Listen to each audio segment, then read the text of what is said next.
This is Scott Vanderplu, and you're listening to the Artist Edition Index Podcast, episode 42. I went down to the St. James Infirmary, found my baby there, stretched out on a long white table, so sweet, so cold, so fast. Welcome back to the Artist Edition Index Podcast, where we take the written word from the Artist Edition Index and discuss the month's happenings, all things AE. The Artist Edition Index can be found at aeindex.org, on Facebook at Facebook/Artist Edition Index, and on Twitter at AEindex. Also on Instagram /AEindex. That's about it for social media for me. Still working on it, but I feel like expanding just into Instagram felt like a large move for me. All right, let's talk about this month. No real focus outside of the normal happenings. I did get a chance to put together my interview with Scott Dunbier that occurred in April. That was a Patreon exclusive. So if you're a member of our Patreon, you can go to Patreon/AEindex or go to aeindex.org/Patreon. Both will take you to the same page. You can sign up to be a member. That starts at $1 a month. You can donate whatever you'd like. And if you do that, you'll be able to hear the interview I did. It's an hour-and-a-half interview I did with Scott Dunbier. Actually, the interview went quite a bit longer, but we went off the record at the end. And there's some things that I think may make up a special or exclusive for Patreons next month. So I'm going to cut and paste and run it by Scott and see if he thinks that what I've got there is okay to be released. All right. So no secrets will be revealed from that interview, but lots of interesting talk. All the questions I'd had just over the years with the Artist Editions and the format and just things in general like that. As well with that, because all the comic conventions are basically canceled this year because of COVID, we had WonderCon 2020. They did it online. So one of the panels that Scott was on was Artist Editions and Iconic Myth Makers. So it was Dirk Wood hosted it with Scott Dunbier, and then they had Walter Simonson as a guest. So there was some nice talk there. I think fans of the site would appreciate watching that on YouTube and enjoying it. That's on the site as well. But you don't get any new info about AEs. We do see the Michael Golden's Micronauts Artist Edition final cover. We see the signature pages for the Dave Cockrum's X-Men Artifact Edition and the Golden. So we find out about limited editions of both of those. So that's interesting. But that was about it. A very slow month for news.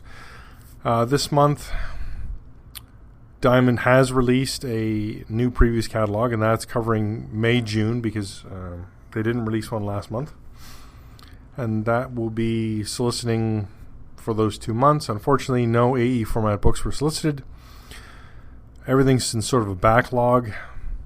One of the things that haven't been released yet, or has, and that's the funny thing, book distributors were still distributing books through their normal channels while Diamond was shut down. So some books hit, some books were received, and then Diamond and Marvel, DC, IDW, everybody sort of rescheduled their books. So now some people have got books, and some people, because of the rescheduling and the holding, then those books will be released later.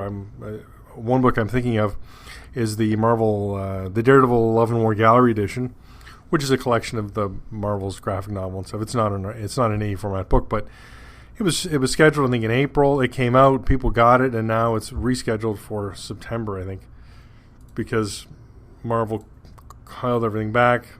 They've changed the schedules, and now we've got dealing with the new schedule coming out. I'm just looking at that. Yeah, so it was scheduled for April. Now it's scheduled for September 2nd. But a lot of people have it. If you say you pre-ordered it from Amazon or Indigo, you've got that book, but through a local comic shop, you're not going to get it now until September. So that's also the case for Walter Simonson's The Mighty Thor Artisan Edition.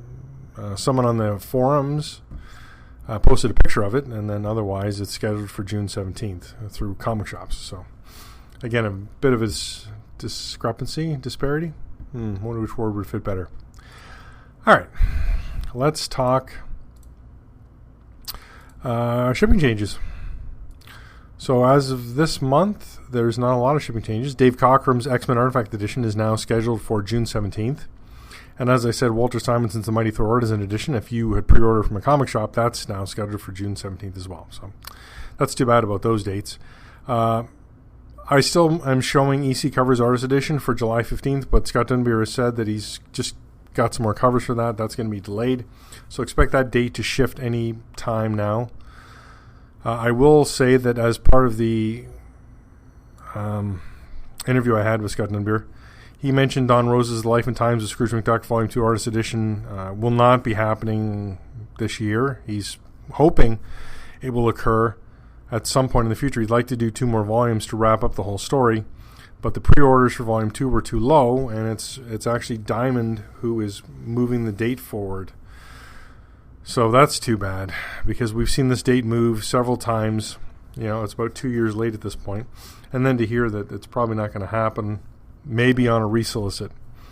We'll have to wait and see. But because Diamond's still showing it, I'm still showing it on the site in the upcoming schedule list. So I may have to rethink that.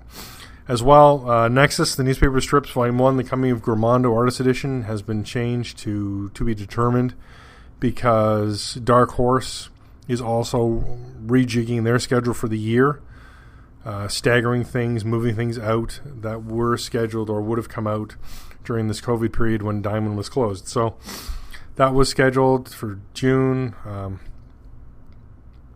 and now we're going to see it, I don't know when. We'll have to wait for the resolicitation. So that's disappointing. So the number of books we have that we're waiting for, there was already a reduced schedule for the year. Now everything's been pushed and we have to wait. As well, interestingly, Jim Lee's X-Men Artist Edition, which was announced by IDW for an October 7th release, still has not appeared in previews. So I was thinking it was going to appear in this previews, but now I guess we'll have to wait for next month and see if it happens there. Interesting things all around. All right. Let's talk about this month's poll, courtesy of our Patreon patron, David Jacoy. I hope I pronounced that right, David. He's given us another wonderful question this month for the poll. Who is the biggest gun around? Which one of these masters of DC Comics should get an AE format book? And he provided Brian Boland, Carmine Infantino, George Perez, Neil Adams, and Steve Ditko. I put up the images from Heritage Auctions. It's random. I put up some Creeper images and Hawk and Dove for Ditko, because that's who I voted for. Biggest votes right now, it's tied with George Perez and Neil Adams, 27 votes each. Followed up by Brian Boland, 26 votes. Steve Ditko with 13 votes. And then Carmine Infantino's trailing. So that's a bit disappointing. I thought Boland would really run away with it here. I think everybody loves Brian Boland art. And when it appears in an internal book, it's pretty awesome. We know from the interview I did with Graffiti Designs, Bob Chapman, that their next book is going to be The Killing Joke. So we'll see a Brian Boland book there. So we just have to wait and see. I would like to mention that my email address is scott@aeindex.org. It's also on the website. If you click my name anywhere on the website, it takes you to the About page. And that gives you a little bit of history of the site, my picture, if you're looking for that kind of thing. And my email address, and you can just email and ask me any questions. This month I didn't really get any. I got just some general questions, just about, somebody asked me about the Max Keith's book. Are they all signed? Yes, it's one general edition was released. They all included a signature page. Someone else asked me another question, just random, just questions that maybe somebody new to artist editions or, looking at my reviews on the site, maybe a question came to mind. Please always email me those questions. It's a quick response for me because mostly I know the material fairly well, and then way you get your question answered. And that's really what I put up this site for, is to be a source of information. All right, having said all that, no solicits this month, no sales numbers because no AE format books were released last month. So it was a bit quiet on the site this month. I did get my 2 reviews done, and that's what I'm pushing for every month, 2 reviews, even though the schedule is pretty light as far as new books coming out. I have a backlog of books, foreign language material, books that are not full-size original art, but maybe fall under that category. So we'll talk about those reviews in a minute, but for now, let's talk about out-of-print sales for April 2020. Now, these is a collection of sales of the regular edition AE format books on eBay in the previous month. All right, so let's talk about those. Alien, the Illustrated Story, the original art edition, 2 copies sold for an average of $148.35. That's quite a jump. Normally, this book floats around its cover price of $75. I mean, it is 8 years old, though, so we can certainly understand that. 1 copy of Bernie Wrightson Artifact Edition, second print sold for $84. 1 copy of Best of EC Comics Volume 1 Artist Edition sold for $175. 1 copy of Bill Sienkiewicz's Mutants and Moon Knights and Assassins Artifact Edition sold for $249. I had to double check that. I thought, was that the limited edition? No, just a regular edition. Somebody really wanted it, I guess. 1 copy of Dave Gibbons' Watchmen Artifact Edition, $100. 6 copies of David Mazzucchelli's Daredevil Born Again Artist Edition for an average of $223.33. Another interesting number and a big leap there because of that. When that Artisan Edition was released, and I have reviewed that on the site last month, maybe 2 months ago, I really thought that would mark a downswing in the demand for this artist edition. I mean, it is the most popular artist edition. It had the best sales of all time for any artist edition, as Scott Dunbar confirmed. But here we go. Nothing, I think, it was really low the last couple of months, and now boom, 6 copies averaging $223.33. So there is still a resale market available for this book. So if you still got one sitting around, especially still shrink-wrapped, this may still be the time to sell. Don Rose's The Life and Times of Scrooge McDuck, Volume 1, $52. Bargain there. 4 copies of Frank Cho's Savage Wolverine Artist Edition, averaging $70.49. Man, that came out. I missed it from my local comic shop, and then I had to buy it on an aftermarket, and I was thrilled to get it for $100 because that's still below cover. It was $150 cover price. No, was it? Yeah, $150 cover price because it's 14 by 20. All right, 3 copies of Frank Miller's Daredevil Artifact Edition sold for an average of $125.67. 1 copy of Gene Colan's Tomb of Dracula sold for $100. 4 copies of Gil Kane's The Amazing Spider-Man Artist Edition, averaging $65.49. These multiple copies all seem to be coming from one eBay reseller who puts them up and then he at a fairly low price and then blasts through them. I really need to contact the seller and just ask him a bit of a background. Where is he getting his copies, or what's the how's he doing it? Maybe we'll try and do that. All right. 6 copies of Jack Kirby's Fantastic Four Artist Edition sold for an average of $90.30. 2 copies of Jack Kirby's Fantastic Four, the World's Greatest Artist Edition, sold for an average of $105.89. Both of those below cover. 2 copies, Jack Kirby's Marvel Heroes and Monsters Artist Edition, sold for an average of $89.50. 6 copies of Jack Kirby's The Mighty Thor Artist Edition, averaging $89.08. These are all bargains, man. 3 copies of Jim Lee DC Legends Artifact Edition, averaging $143.49. 8 copies of Jim Starlin's Marvel Cosmic Artifact Edition, averaging $81.76. 3 copies of Joe Kubert's Tarzan of the Apes Artist Edition, averaging $80.99. 2 copies of Joe Kubert's Tarzan and the Lineman Artist Edition, averaging $71.94. 2 copies of John Buscema's Silver Surfer Artist Edition for averaging $106.50. 1 copy of Byrne's Fantastic Four for $125. 1 copy of Byrne's X-Men for $199. 1 copy of John Romita's The Amazing Spider-Man Artist Edition for $189.99. Wow. I mean, it is from 2012, but good premium there. All right, and the volume 2 of that, 3 copies sold for an average of $82.33, so a big downswing there. 2 copies of Lone Wolf and Cub Gallery Edition, averaging $70.18.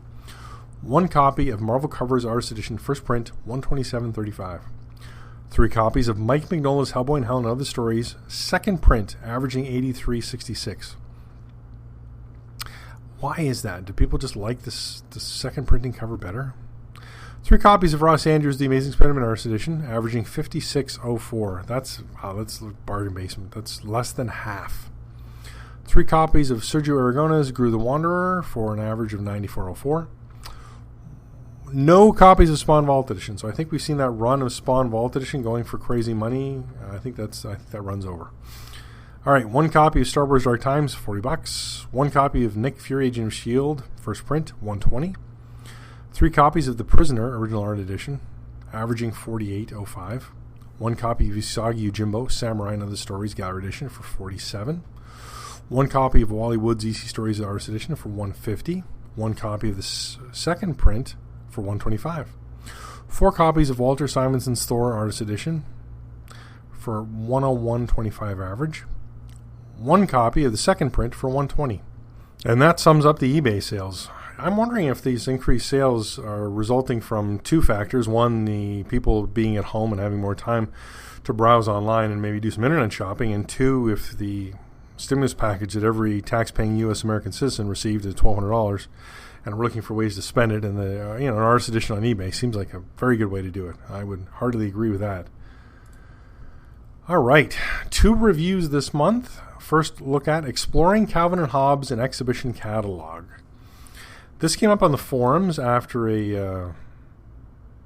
Cartoonist Kayfabe, which is a YouTube channel, carried it, talking about the original art, and I ordered both of them. There's 2 books that are both exhibition catalogs of the Billy Ireland Museum and Library in Ohio. But this is the first one that arrived. It's actually the second one. So I reviewed it for this month. The other one's at home. I'm probably going to review it next month. Here's the blurb. An extraordinary study of the most beloved comic strip duo of all time, this beautiful companion book to the extensive Exploring Calvin and Hobbes exhibition at the Billy Ireland Cartoon Library features Bill Watterson's personal exploration of how the wonder of Calvin and Hobbes came to be. The book includes original art with Watterson's original commentary and features a fascinating in-depth interview in which he describes his journey as an artist, revealing details of his early influences and work, syndication submission package, tools of the trade, perspective on the state of cartooning as an art form, and much, much more. It's 11 inches by 8.5 inches, 160 pages, soft cover, and it's $20 US. You can get that on as a better deal. It does. You can also get it from your local comic shop. It's a very interesting book. 1, you get a real selection of original Calvin and Hobbes strips at a reduced size. I mean, this is it's a size of a piece of paper, this book. So we're seeing 2 to 3 strips, daily strips per page, or we're seeing a Sunday strip per page. And it's really, Watterson's art is amazing, and the strip is, it's iconic. It's so fascinatingly wonderful that you can't help but appreciate it. But to see it like this, to see the original art, I can't say it differs too much from what was printed. Maybe if we were seeing it at full size, maybe that would have more of an impact. But Watterson produced stuff pretty clean, not a lot of correction fluid, very few paste ups. He just looks like he presented it as he drew it, and that's how it was printed. So not a lot there from a perspective of, I'm going to see all the behind the scenes here. But just to experience the art in black and white in this format is really great. The Sundays are awesome. Way more detail he put into his Sundays, a larger size, and they present really well. And it's a good selection of books. But what's really valuable, I think, in this, as well as flipping through and seeing the original art, is the interview with Watterson, which is quite extensive. I do have to say, I quoted a section of the book, and let me read that to you here, because it's really interesting, and it so defines why we want to see original art. He says, when you see an original, it's an entirely different experience than seeing a newspaper or book reproduction. The scale of the drawing affects how we relate to it, and the images have a different impact when you see them as they were actually drawn. A cartoon original is not intended to be the finished product, so the artist can leave a fair amount of slop that never reproduces. You see the whiteout and pencil lines in the places where the artist fixed up a spot or changed his mind about something. It's a little window into the artist's process, and if you love this art, it's quite inspiring. You get to see those moments of grace where the lines are confident, distilled, and flowing, as well as those moments when the cartoonist is struggling and bumbling like everyone else. A real person made these things, and when you see the actual drawings, you can participate in that. Really thought that was interesting, and that so says why it's artist edition format books are so important, and why I love these books and spend my time on the site. Of course, with that statement, then we'd all like to see the art at its original size. It's interesting that the book, presented it at a reduced size. But I mean, what else can you do? Andrews McMeel, I think they just did it with partnership with the Billy Island Cartoon Library and Museum, but still, it's their copyrighted material, and so they're going to produce it in the format that all the other Calvin and Hobbes books are. So take it at that. I tried to do the photos as best I can. It's very glossy paper, and I'm still having problems photographing glossy paper. I encounter it so rarely that I'm trying different techniques, but still don't have it. So if anybody's a photographer out there or has some good tips on photographing glossy paper, then please pass them along to me, scott@aenix.org. All right, the second review of this month was IDs Noir, which translates Dark Thoughts, and it is Franquin's collection, Andre Franquin, his collection of sort of disparaging cartoons. It was printed in English as Die Laughing, but this is a collection of all his original art. So this is, and I don't know if this is full size. It feels full size because the way the strips are presented in the book I have, Die Laughing from Fantagraphics, they're presented sort of vertical, where you'd see a taller image. But this book presents them as 2 pages in a horizontal book. So I'm believing that that's how he did them. He did them in these panels. And so he do two of these pages to 2 of these panels to 1 strip. He does one sort of long vertical panel, and that appears in the back of the book glued in, which is really interesting. And this book features a book plate or an ex libris, which we don't hear much in English, but I thought that's an interesting term. I think maybe applied more in England, but not in North America. This book is numbered. There's 1,000 editions of the Belgian version, and there's 2,000 copies of the French version. I get the Belgian version because it was talk on the forums. Somebody mentioned that it was on sale on Amazon Germany for €30. This book retails for €130, so I picked up a copy. I forget what the shipping was I shipped it to my U.S. post box and then picked it up from the U.S. because the shipping to Canada was almost double. It was crazy. But that's the book, 176 pages. It's 14 inches by 10 inches. And it presents all of Franquin's original art for these strips. Really, I consider them strips. And it's a bit odd because it's done from the publisher's Fluide Glacial.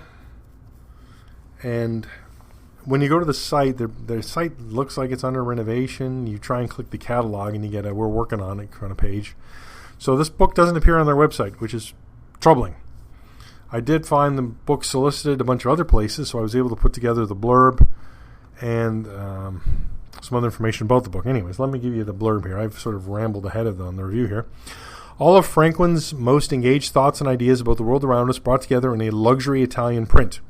This numbered edition on the cloth back includes 42 pages of sketches and illustrations, as well as an ex libris bookplate. Available in 2 versions, Belgian and French. The difference comes from the cover, the ex libris, same as drawing, but in its pencil or inks version, and the print. 1,000 copies for the Belgian version and 2,000 copies for the French version. So it was released in December 2017. I've listed the 2 ISBNs, as I said, 14 by 10 inches or 36 by 26 centimeters, 176 pages, €130. This is later Franquin work, and it's pretty interesting.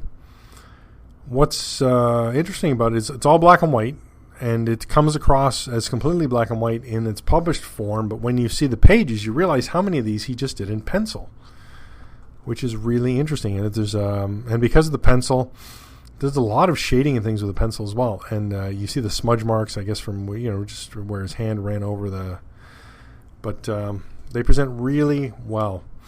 If you're a fan of Franquin or this material, it looks great. There's not a lot of process on these pages, sort of like the Watterson book we just talked about. Not a lot of corrections. Sometimes it's hard to tell with the pencils if there was some erasing or is that just the smudging from his hand. Interesting book.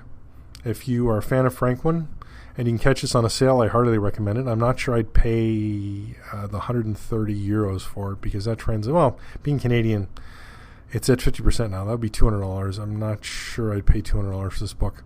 But then that falls into the category of a lot of books for me. I have a standing rule never to pay cover price for any book, because there's always a discount somewhere, and if there isn't a discount now, there'll be a discount later. But whatever works, right? With the internet, that's how things are. All right, that's about it for me this month. I'm a bit short. I think that's from the lack of material, the lack of announcements, the lack of news. It's very quiet during this COVID period. I'm just glad to see that publishers are back into the swing of things. Diamond's opened up again. Comics shops are starting to receive comics again, and we're going to see an AE format book or two in June. So that's awesome news. Again, everything I've discussed can be found on my site, aeindex.org. If you'd like to read, check the pictures. The reviews always have a good amount of pictures. If it's a full-size original art book, then I'll normally do 20 to 30 pictures. If it's a reduced-size art book, I do 10 to 15. And that's the case for both the reviews this month, the Edith Noir and the Calvin and Hobbes book, Exploring Calvin and Hobbes in Exhibition Catalog. As well, check us out on Facebook /Artist Edition Index, Twitter @AEindex, and Instagram /AEindex. Support the site on Patreon, or if you'd like, I noticed there's an upsurge in people ordering books through my site. Any link you click on my site gets me some affiliate money, especially the ones from Things from Another World. I appreciate those the most because I get the most money for them. Amazon has been making their affiliates smaller and smaller, so I'm going to be promoting, I think, Amazon less and less, and maybe eBay more and more. I don't know. eBay seems to be the market for these that does well, especially if you're looking for books on a discount. All right, that's it. Thank you for joining me, and we hope to hear from you again next month. I should note, interesting, a little bit of housekeeping there. I changed the design of the website. I use WordPress. And with the blocks and the Gutenberg, I don't know how anybody is interested in WordPress, but I've changed the look of the site, not drastically, but this is a bit easier for me to manage. It includes more, and it looks a bit more like the site used to look 2 itinerations ago. And I think it presents better, and it's easier for me, and a better presentation overall as a package. I'm going to be tying that into my other sites, which are ebabble.net, which is my just general website I've had since 99, 98. And then along with that, I'm going to be changing the format to match my wife's website as well.